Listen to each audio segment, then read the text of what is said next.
नमस्कार। जीके मंथन चैनल में आपका स्वागत है। मैं पप्पू सर। आज करंट अफेयर्स यानी समसामयिक का दिन और आज 40 प्रश्नों का करंट अफेयर्स प्रस्तुत किया जा रहा है। पहला प्रश्न है, snow leopard population assessment in India कार्यक्रम द्वारा आयोजित पहले जनसंख्या आकलन के अनुसार भारत में हिम तेंदुओं की संख्या लगभग 718 है। हिम तेंदुओं की सर्वाधिक संख्या किस राज्य ऑब्लिक केंद्रशासित क्षेत्र में है? ए लद्दाख, बी उत्तराखंड, सी हिमाचल प्रदेश, डी सिक्किम। इसका सही उत्तर है ए लद्दाख संघ शासित प्रदेश में सर्वाधिक संख्या में जो है वो हिम तेंदुआ है। प्रश्न संख्या 2 है, निम्नलिखित विभूतियों के नाम पर विचार कीजिए। 1 जननायक कर्पूरी ठाकुर, 2 लाल कृष्ण आडवाणी, 3 एम.एस. स्वामीनाथन, 4 चौधरी चरण सिंह, 5 पी.वी. नरसिंह राव। उपर्युक्त में से कितने को वर्ष 2024 में भारत के सबसे बड़े नागरिक सम्मान भारत रत्न से सम्मानित किए जाने की घोषणा की गई है? इसका सही उत्तर हो जाएगा डी, सभी पांचों महान विभूतियों को भारत रत्न देने की घोषणा 2024 में की गई है। जननायक कर्पूरी ठाकुर बिहार के मुख्यमंत्री रहे हैं।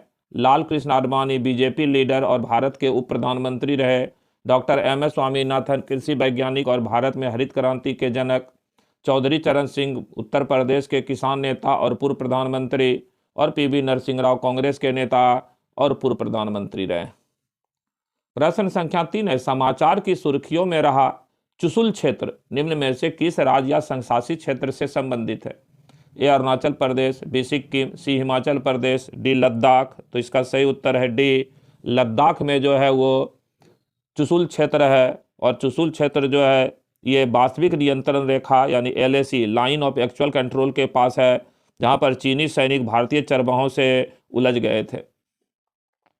प्रश्न संख्या 4 है, समाचार की सुर्खियों में रहा व्यास जी का तहखाना किस शहर में स्थित है? ए अयोध्या, बी मथुरा, सी वाराणसी, डी उज्जैन।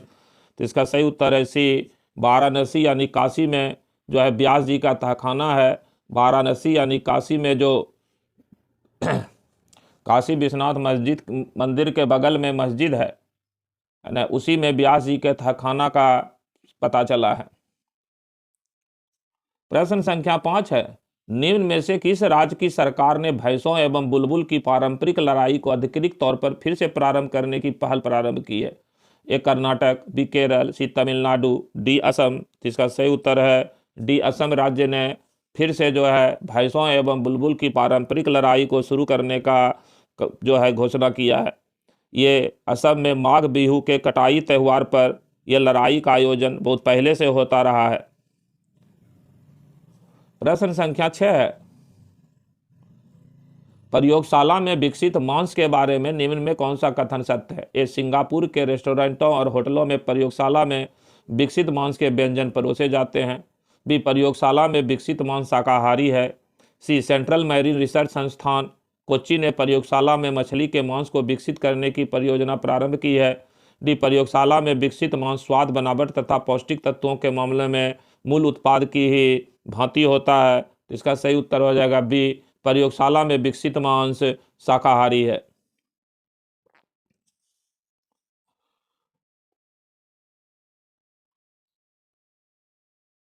सात नंबर प्रश्न है, निम्नलिखित में कौन सा राज्य समूह संवर्धित पार्वती काली सिंध चंबल ERCP लिंक परियोजना का हिस्सा है?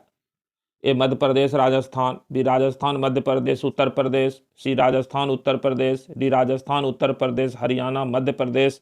तो इसका सही उत्तर है ए, मध्य प्रदेश और राजस्थान जो है वो पार्वती काली सिंध चंबल और जो है ERCP लिंक परियोजना का हिस्सा है। 29 जनवरी 2024 ईस्वी को केंद्रीय जल शक्ति मंत्रालय राजस्थान सरकार तथा मध्य प्रदेश सरकार द्वारा यह योजना प्रारंभ करने के लिए एक समझौते ज्ञापन पर हस्ताक्षर किए गए हैं। प्रश्न संख्या 8 है, 66वें ग्रैमी अवार्ड 2024 में निम्नलिखित में से किसे एल्बम ऑफ द ईयर सम्मान प्रदान किया गया है? ए अमेरिकी गायिका टेलर स्विफ्ट मिडनाइट के लिए, B Miley Cyrus Endless Summer वैकेंस के लिए, C Lana Del Rey did you know that there's a tunnel under ocean के लिए, D Janelle Monae the age of pleasure के लिए। इसका सही उत्तर है ए, अमेरिकी गायिका टेलर स्विफ्ट को मिडनाइट के लिए। और संगीत के क्षेत्र में दिया जाने वाला ग्रैमी पुरस्कार विश्व का सर्वोच्च पुरस्कार है। प्रश्न संख्या 9 है, अमेरिकी गायिका टेलर स्विफ्ट के बारे में निम्न में कौन सा कथन सही है? ए, उनके गीत संग्रह मिडनाइट को 66वें ग्रैमी अवार्ड में एल्बम ऑफ द ईयर सम्मान दिया गया। बी, टेलर विश्व की पहली ऐसी शख्स है जिनके 4 गीत संग्रह को album of the year award मिला है। सी, टेलर स्विफ्ट ने कुल 14 ग्रैमी अवार्ड जीते हैं। डी, उपर्युक्त सभी 26 एमी। तो इसका सही उत्तर हो जाएगा डी, उपर्युक्त सभी आंसर जो है गायिका टेलर स्विफ्ट के बारे में सही है। प्रश्न संख्या 10 है, 66वें ग्रैमी अवार्ड 2024 में रिकॉर्ड ऑफ द ईयर का अवार्ड निम्न में से किसे प्रदान किया गया? ए, अमेरिकी गायिका टेलर स्विफ्ट के गीत संग्रह मिडनाइट को। बी, माइली साइरस के गीत फ्लावर को। सी, किलर माइक के गीत साइंटिस्ट एंड इंजीनियर को। डी, उपर्युक्त में से कोई नहीं। तो इसका सही उत्तर है बी, माइली साइरस के गीत फ्लावर को जो है 66वें ग्रैमी अवार्ड 2024 में रिकॉर्ड ऑफ द ईयर का अवार्ड प्रदान किया गया। प्रश्न संख्या 11 है, 66वें ग्रैमी अवार्ड 2024 में भारतीयों को मिले पुरस्कारों के संबंध में निम्न में से कौन सा युग्म सुमेलित नहीं है? गलत चुनना है। ये तबला वादक उस्ताद जाकिर हुसैन 3 ग्रैमी पुरस्कार। बी, बांसुरी वादक राकेश चौरसिया 2 ग्रैमी पुरस्कार। तीसरा गणेश राजगोपाल। सी, शंकर महादेवन 2 ग्रैमी पुरस्कार। डी, गणेश राजगोपालन 1 ग्रैमी पुरस्कार। जिसका सही उत्तर है सी, शंकर महादेवन को 2 ग्रैमी पुरस्कार मिला है। 66वें में भारतीय हैं शंकर महादेवन। संगीत बैंड में शामिल शंकर महादेवन, पी सेल्वा गणेश एवं गणेश राजगोपालन को 1-1 ग्रैमी पुरस्कार 2024 में प्रदान किया गया है। प्रश्न संख्या 12 है, 66वें ग्रैमी अवार्ड 2024 में सर्वश्रेष्ठ वैश्विक संगीत एल्बम श्रेणी का ग्रैमी अवार्ड किसे मिला? A, This Moment Shakti band. B, Midnight Taylor Swift. C, Flower Miley Cyrus.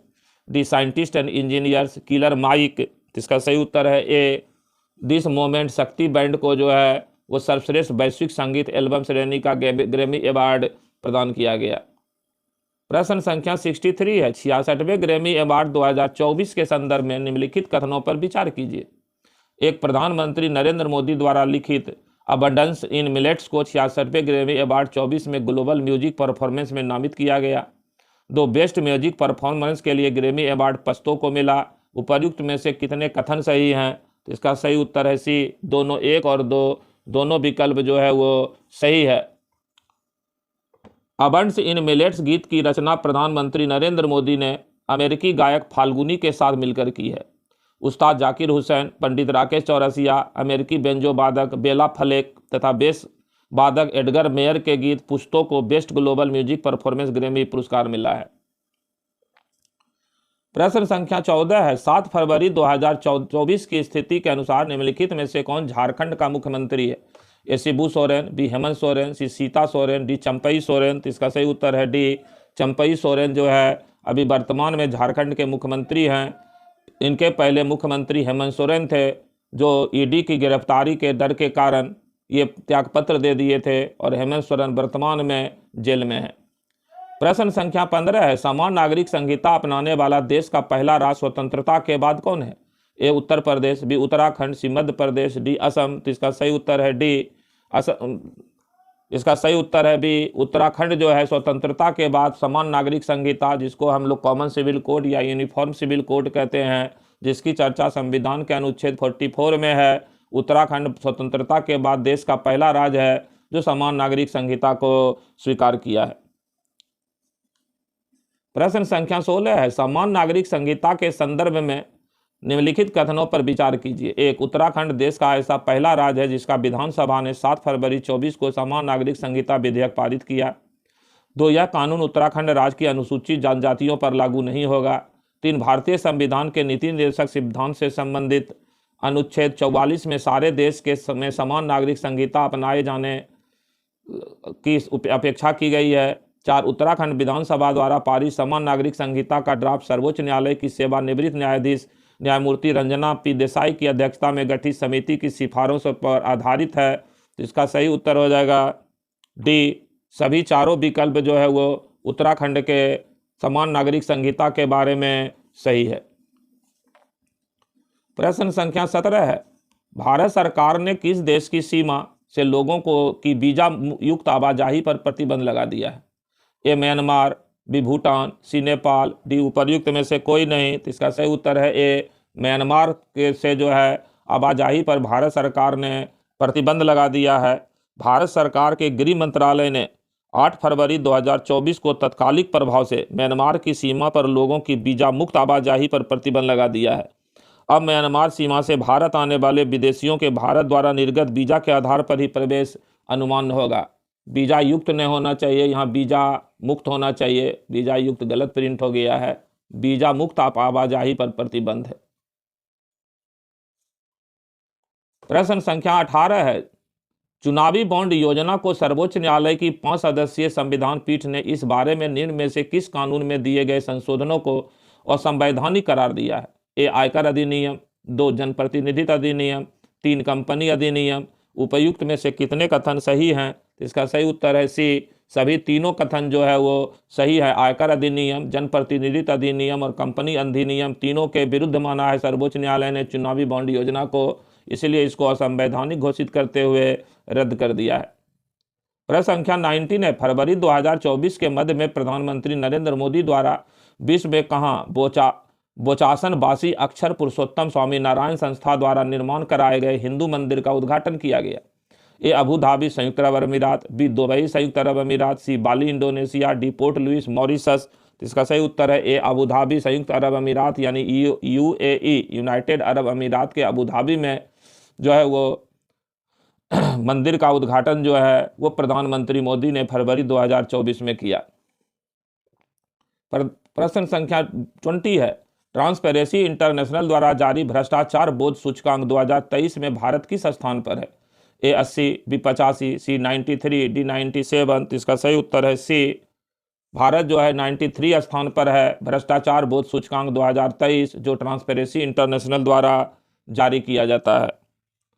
प्रश्न संख्या 21 है, निम्नलिखित साहित्यकारों के नाम पर विचार कीजिए। 1 संस्कृत साहित्यकार जगत गुरु राम भद्राचार्य, 2 उर्दू साहित्यकार गुलजार संपूर्ण सिंह कालरा, 3 हिंदी उपन्यासकार मृदुला गर्ग, 4 तमिल लेखक पेरुमल मुरुगन। उपर्युक्त में से कितने को 58वें ज्ञानपीठ पुरस्कार के लिए चयनित किया गया है? इसका सही उत्तर है बी, केवल 2। तो केवल 2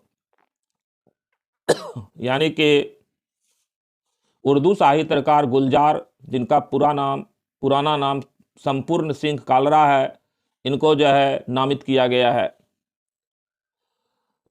ज्ञानपीठ पुरस्कार के लिए चयनित किया गया। 22 है, हमारा संविधान हमारा सम्मान अभियान में निम्नलिखित में से किन विषयों को शामिल किए जाने का लक्ष्य है? 1 सबको न्याय, 2 नव भारत नव संकल्प, 3 विधि जागृति अभियान, 4 न्याय सेतु।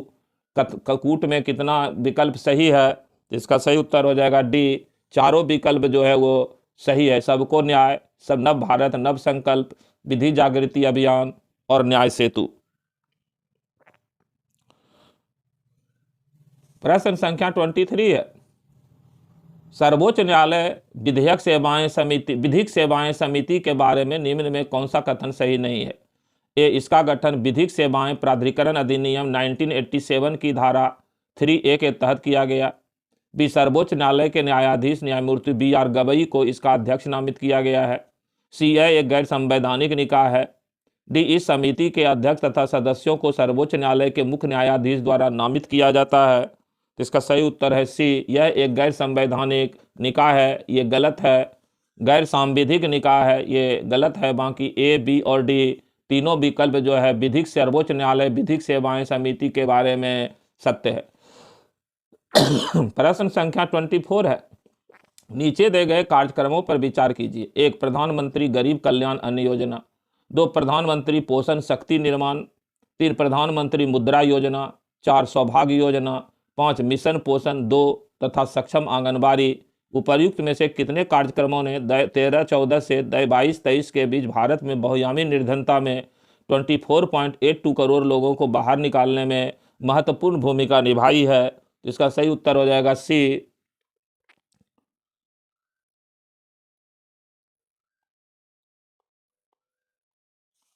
केवल 4। अगला प्रश्न है 25, उच्चाधिकार प्राप्त के राधाकृष्णन समिति ने उच्च शिक्षा की संस्थाओं में निम्नलिखित में से किस प्रकार की प्रत्यायन प्रणाली अपनाए जाने की सिफारिश की है? 1, सी से A++ तक का ग्रेड प्रणाली, बी बाइनरी प्रत्यायन प्रणाली, सी मैच्योरिटी बेस्ड ग्रेडेड प्रत्यायन प्रणाली। उपर्युक्त में से कितने कथन सही हैं? तो इसका सही उत्तर हो जाएगा सी, 2 एवं 3 सही है।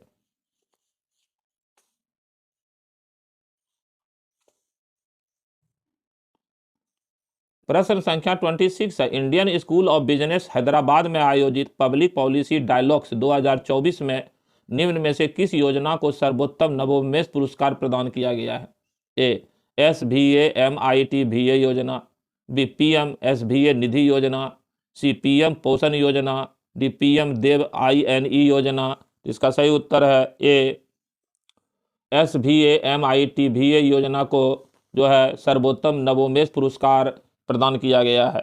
SVA-MIT-VA योजना पंचायती राज मंत्रालय की योजना है जो 24 अप्रैल को लॉन्च की गई थी। इस योजना को Indian school of business Hyderabad में आयोजित पब्लिक पॉलिसी डायलॉग्स 24 में इनोवेशन सैंडबॉक्स प्रस्तुतिकरण में सर्वोत्तम नवोन्मेष पुरस्कार हेतु चुना गया है। 27 है, अखिल भारतीय उच्च शिक्षा सर्वेक्षण 2022 के संदर्भ में भारत में उच्च शिक्षा में सकल नामांकन अनुपात के मामले में निम्न में कौन सा युग्म सही सुमेलित नहीं है? ए, सभी वर्गों के लिए सकल नामांकन अनुपात 28.4%, बी, अनुसूचित जाति वर्ग के लिए सकल नामांकन अनुपात 27.2%, सी, अनुसूचित जनजाति वर्ग के लिए सकल नामांकन अनुपात 25.8%, डी, अनुसूचित जनजाति वर्ग के लिए महिलाओं में सकल नामांकन अनुपात 26.9%। तो इसका सही उत्तर हो जाएगा डी, अनुसूचित जनजाति वर्ग के लिए महिलाओं में सकल नामांकन अनुपात 26.9%। ये गलत है। बाकी ए, बी और सी तीनों विकल्प जो है अखिल भारतीय उच्च शिक्षा सर्वेक्षण 21-22 के लिए सही है। 28 नंबर है, 9 सदस्यीय विजय राघवन समिति ने निम्न में से किस विषय पर अपनी रिपोर्ट भारत सरकार को सौंपी है? ए, जाति जनगणना, बी, रक्षा अनुसंधान एवं विकास संगठन की कार्यप्रणाली, सी, भारतीय खाद्य निगम की कार्यप्रणाली, डी, राजकोषीय प्रबंधन। इसका सही उत्तर है बी, रक्षा अनुसंधान एवं विकास संगठन की कार्यप्रणाली पर 9 सदस्यीय विजय राघवन समिति ने अपनी रिपोर्ट भारत सरकार को सौंपी है। प्रश्न संख्या 29 है, निम्नलिखित में से किसे भारतीय अंतरिक्ष अनुसंधान संगठन इसरो की नोटी बॉय तथा स्मार्ट बॉय कहा जाता है? ए, PSLV, बी, LV-M3, सी, GSLV-F14, डी, उपर्युक्त में से कोई नहीं। इसका सही उत्तर है सी, GSLV-F14 को जो है नोटी बॉय और स्मार्ट बॉय कहा जाता है। GSLV का फुल फॉर्म हुआ global synchronous launch vehicle, global synchronous satellite launch vehicle F14। प्रश्न संख्या 30 है, अभी हाल ही में लॉन्च किए गए पोर्टल पर विचार कीजिए। ए, नेविगेट पोर्टल, 2, प्रेस सेवा पोर्टल, 3, स्थानीय केबल ऑपरेटरों के लिए राष्ट्रीय पंजी का विकास, 4, केंद्रीय संचार ब्यूरो। उपर्युक्त में से कौन सी सूचना एवं प्रसारण मंत्रालय की पहल है? तो इसका सही उत्तर हो जाएगा सी, 1, 2, 3 एवं 4 तीनों विकल्प जो है वो सही है। सभी सूचना एवं प्रसारण मंत्रालय की पहल है। प्रश्न संख्या 31 है, ओडिसियंस नामक एक अंतरिक्ष यान अभी हाल ही में चंद्रमा के दक्षिणी ध्रुव पर उतरा है। यह यान किस देश का एक वाणिज्यिक यान है? ए, चीन, बी, रूस, सी, संयुक्त राज्य अमेरिका, डी, फ्रांस। तो इसका सही उत्तर है सी, संयुक्त राज्य अमेरिका यानी USA का जो है ये यान है जो सफलतापूर्वक चंद्रमा के दक्षिणी ध्रुव पर उतरा है।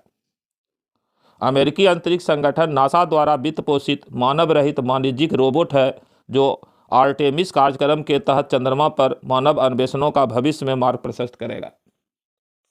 प्रश्न संख्या 32 है, सर्वोच्च न्यायालय ने चंडीगढ़ नगर निगम के मेयर पद पर पराजित प्रत्याशी को विजयी घोषित करने के संविधान के किस अनुच्छेद में प्रदत्त अधिकार का प्रयोग किया?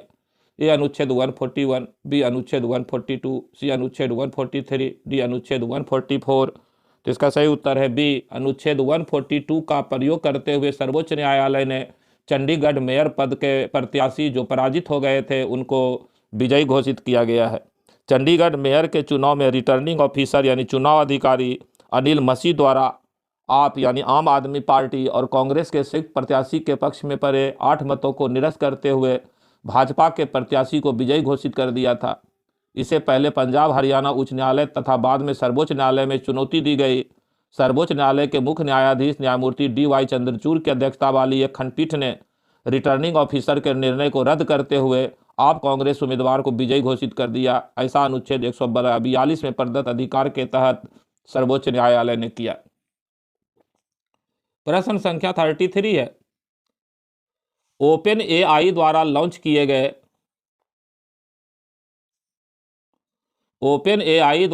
किए गए सोरा SORA के बारे में निम्न में कौन सा कथन गलत है?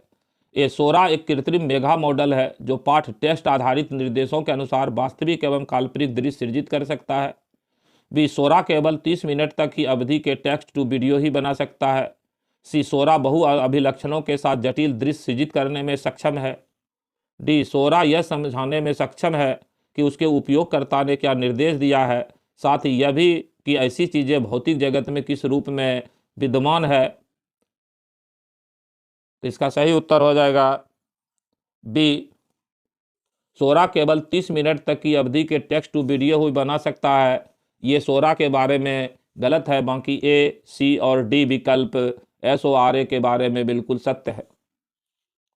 34 है, स्थानीय निवासियों एवं प्रशासन के बीच विवादों में घिरी पंडाराम भूमि निम्न में से किस राज्य या संशासित क्षेत्र में स्थित है? ए, लक्षद्वीप, बी, दादर एवं नगर हवेली, सी, गोवा, डी, अंडमान एवं निकोबार द्वीप समूह। जिसका सही उत्तर है ए, लक्षद्वीप में यह स्थान है जो है पंडारम, जो कि अभी स्थानीय निवासी एवं प्रशासन के बीच विवाद का कारण बना। 35 है, न्यायाधिकरण की शक्तियों एवं अधिकार क्षेत्र के बारे में सर्वोच्च न्यायालय के निर्णय के संदर्भ में निम्न में से कौन सा कथन असत्य है, गलत चुनना है। ये न्यायाधिकरण प्रशासनिक अथवा कर विवादों को सुलझाने के लिए स्थापित अर्ध न्यायिक संस्थाएं हैं। भी, न्यायाधिकरण शासी कानूनों के तहत सरकार को नई नीति बनाने का निर्देश नहीं दे सकते। सी, न्यायाधिकरण गैर संवैधानिक निकाय है। डी, उच्च न्यायालयों को न्यायाधिकरणों के पर्यवेक्षण और नियंत्रण की निर्विवाद शक्ति प्राप्त है।